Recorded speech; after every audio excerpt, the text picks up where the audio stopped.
ko'z ko'rishini aniqlash mumkin, lekin zreniyani bilmaymiz.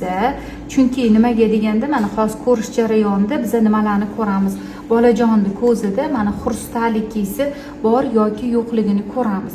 Xrustaliklar bo'ladigan bo'lsa va u dumaloq oppoq mana bu kalsioga o'xshash o'ralgan bo'lsa, demak bolajonimizning ko'zini ko'rishi yaxshi deb baholash mumkin.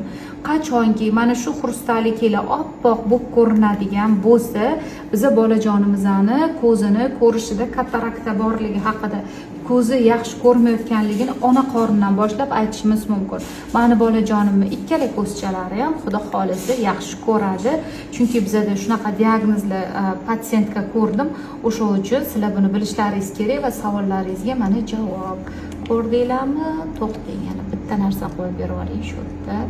Eng qiziq joydan bittasi mana